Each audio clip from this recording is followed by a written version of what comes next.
Hi guys, it's Gemma here from Fundamental Sports and Fitness, and we've got our Chit Chat Thursday today, all about plantar fasciitis. So what is it? What can cause it? And then we'll go through a couple of treatments and things that you can do to help yourself if you are finding that you're suffering from it. To keep it nice and simple, plantar fasciitis is that pain along the bottom of your foot, underneath. So it's usually where it's your plantar fascia. Okay, so that bit of fascia, so it's not the muscle, it's the fascia that's surrounding it, that attaches from your heel to the balls of your foot. And when that becomes inflamed, it creates that irritation. So it could be that you've strained it, or it is just weak in general.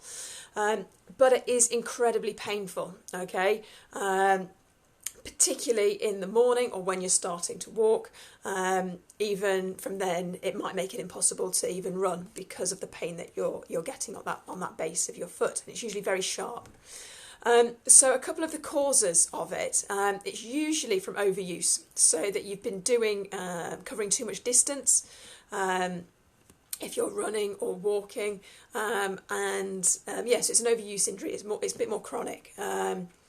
And it's the pain if you've got that stress through your heels, if you've been running or jumping, or you've had some poor form. So that's where we kind of look at your technique. Hi Karen, how are you doing?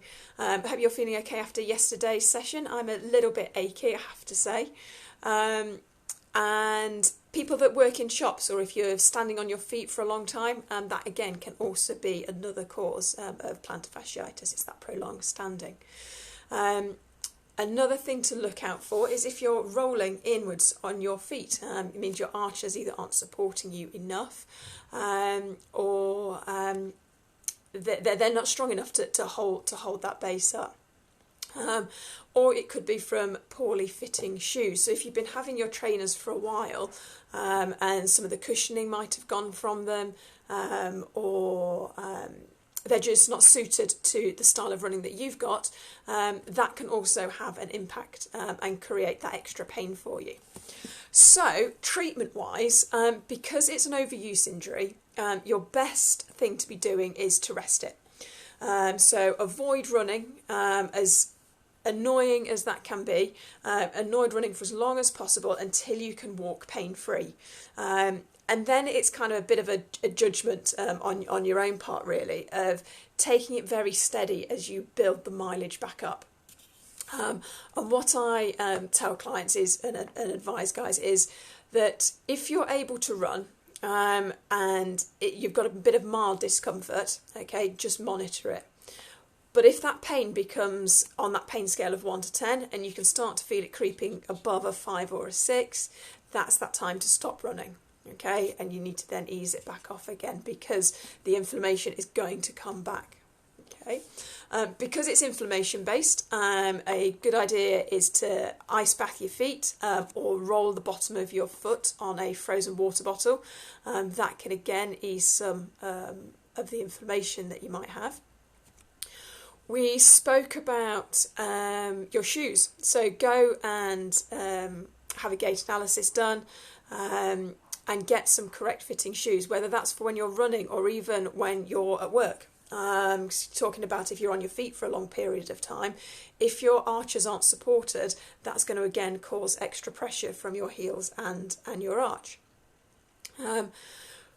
You then can go on to the flip side of they're kind of looking at things that you can do to put in place. But what I'd also say is you want to make sure you're strengthening your foot. So you've got a couple of strengthening exercises that you can do, from having your foot flat onto the floor, and then just again practice lifting your big toe up and down. And again, try and work individual toes one at a time as you're moving them up and down.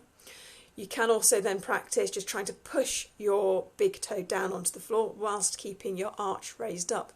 Again, that's going to be something that will help to start strengthen the arch and your foot.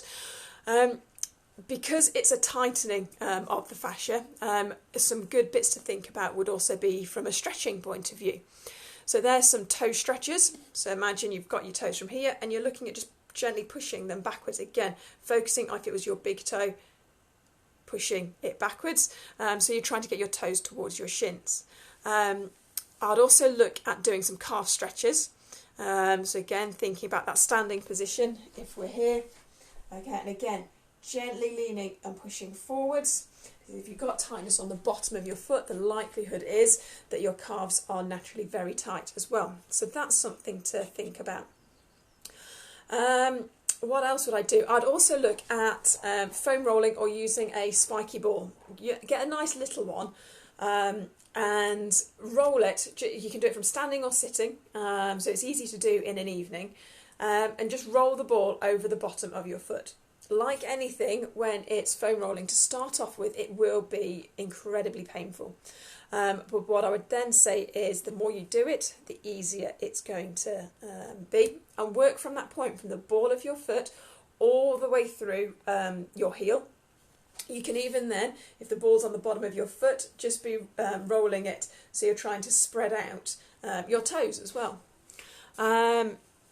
If we're foam rolling your foot, foam roll your calf as well. So we talked about if your plantar fascia is very tight, the likelihood is your calf is. So again, foam roll your calves, that'll help. That'll help with that.